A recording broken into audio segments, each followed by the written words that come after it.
What's up, guys? It's your boy Ruben. You know what it is. It's Friday, and in case you've been living under a rock, Jags fans, we have hired Doug Pederson to be the head coach. Now, I'm gonna just dive right into my feelings on it. I know a lot of people were going crazy because of the whole situation with Leftwich and the fact that basically it seemed like he pulled out at the end. And my to that I say this because I especially had to calm one of my good friends down.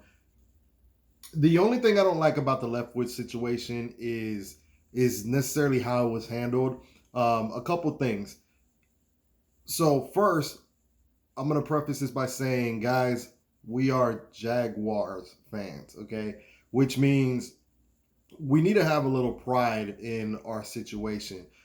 Imagine you're an owner and you're trying to give a guy his first job uh, to run your franchise, which I don't care what anybody says. This is a great situation here, considering the cap room, considering the draft position, and considering that we should have already have the quarterback that we need in place. So this is a great situation for any coach, particularly a first-time coach. Now, imagine being an owner and having that guy tell you that, okay, give you an ultimatum basically that you need to fire your GM and hire my guy if I'm going to come on board.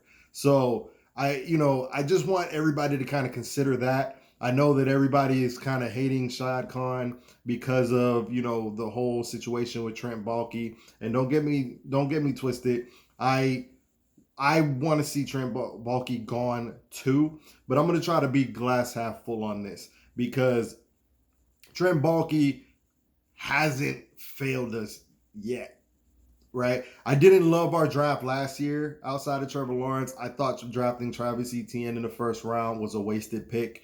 I felt like Travis Etienne would be there in the second round, if not the third. Well, no, maybe not the third, but he definitely, I think, would have been there in the second round. We already had a running back on the roster. I would have been fine if they didn't draft the running back, but Javonte Williams was in there. And I've stated this before, unless if the only way to justify this trade is Travis Etienne has to basically come in here and be the second coming of Dalvin Cook. So unless we're getting that, I felt like it was a wasted pick, and the jury's still out on some of these picks that we got. I actually, while I think we could have did better in this draft as a total draft haul, uh, I do like some players in this draft that if they develop could be building blocks. I did like Andre Cisco. Walker Little's interesting, even though I'm curious as to how they're going to use him and what the situation on the offensive line is going to be going forward.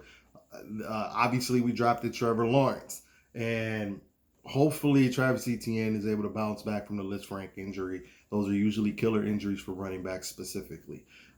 So I just want guys to try to have a little bit of patience.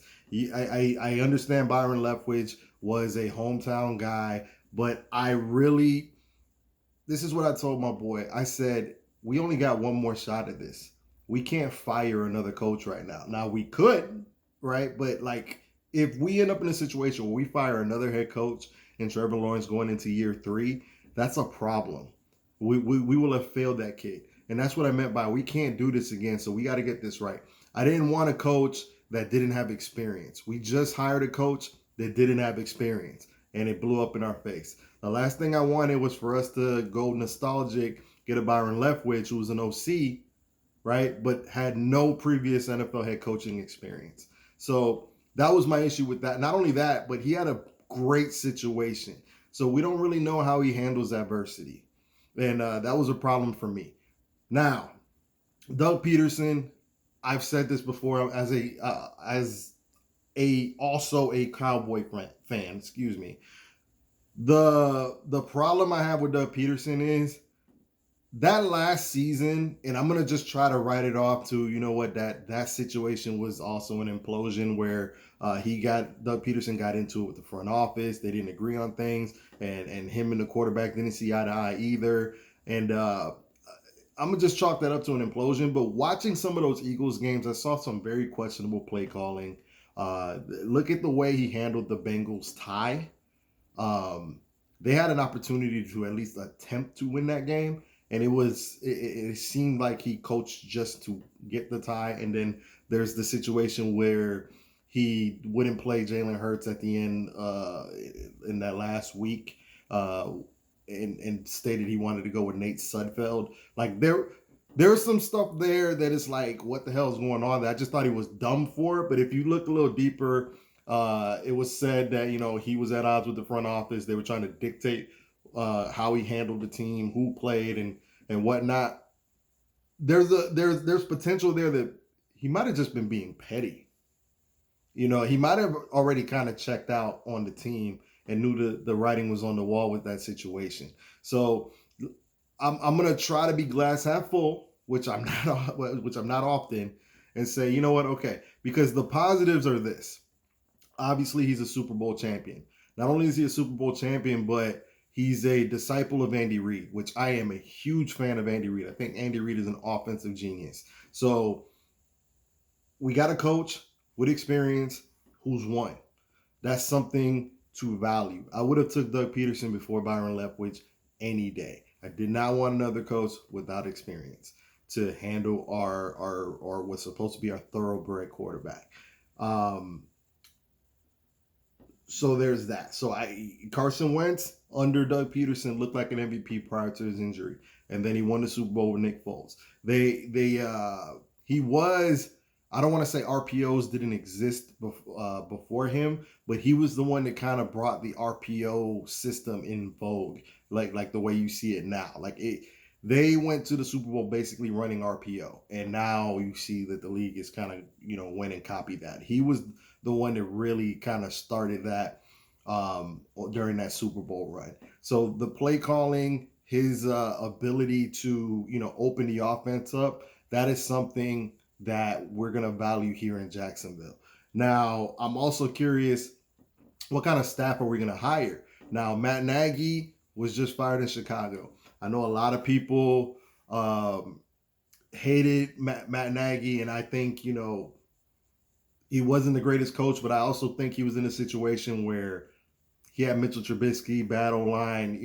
You saw that when the team was healthy previously, and with that defense, they were able to go to the playoffs. So maybe you get a Matt Nagy in as an OC. I wouldn't hate that. I do like the way they scheme plays. But if not Matt Nagy, DeFilippo was on that staff. And if you guys remember, our offense, I thought, looked the best it has looked in the last 5 years under DeFilippo. So that's also an option. I'm going to be very anxious to see where they go in the hiring of the staff. So, I'd like to see DeFilippo back. And the reason I bring them up is because they're also Andy Reid disciples. And DeFilippo was the quarterback coach under Doug Pederson.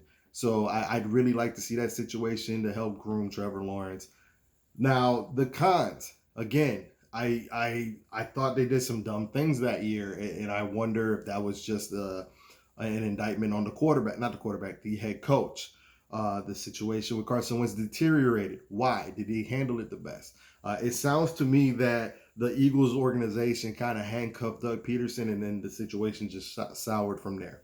The other cons, I didn't love, and again, this could be just the Eagles front office, because now that you look at it, they haven't done things very differently. I don't love the way they developed the defense. The Eagles have been Fletcher Cox and Brandon Graham for like a decade. They never emphasize linebackers, and we need good linebacker play. I don't think they ever really emphasize their secondary situation. With it, and we need help in the secondary. Now, some of those guys might be on the roster. We do have Miles Jack. While I challenged him to take a superstar turn, he didn't do it. He's still a very good player. So, we do have that. Andre Cisco, can he become the ball hawk we all thought he was going to be? It would go a long way towards fixing the back end. Now, we did fire our defensive coordinator, so it's going to be interesting also to see what direction we go. We just ran a 3-4. Do we hire a guy that runs a 4-3?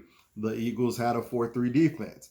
These are all things to consider. And to be honest with you, at least for Miles Jack's sake, he's a weak side linebacker in a 4-3. I think he's just misplaced in a 3-4 playing on the inside. We had this problem when we tried to have him playing middle linebacker in the 4-3 and it didn't work out. And we saw that his best position was weak side in a 4-3.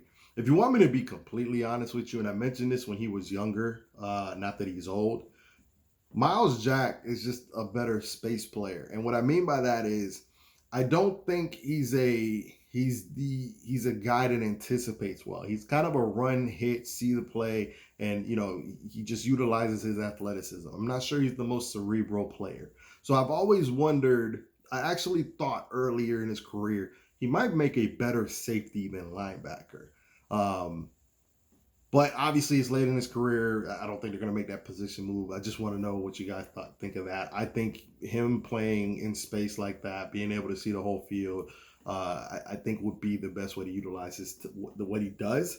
So that's just my thoughts, but we're getting into way too much, and I didn't want to make the video too long for you guys. Doug Pederson, I'm going to hold out hope that this works out. I wanted experience. We got it. He wasn't my first choice. I personally really like Todd Bowles. I know the situation with the way the Bucs lost to the Rams kind of soured some people. I was all over Jim Harbaugh. He went to Michigan though. I like Jim Caldwell. If you want me to be 100, I didn't love any of these candidates. The guy I liked the most was Jim Harbaugh, and then once Brian Flores was fired, I would have called him immediately. And now with the situation with him suing the NFL, good for him. Shout out to him. Good for him. I hope something gets done with that because the lack of diversity is a problem. And I thought he was a great coach, and he would have been great here in Jacksonville. Just my thoughts. Let me know what you guys think. Get back at your boy. Hit me in the comments, and we'll go from there. Peace.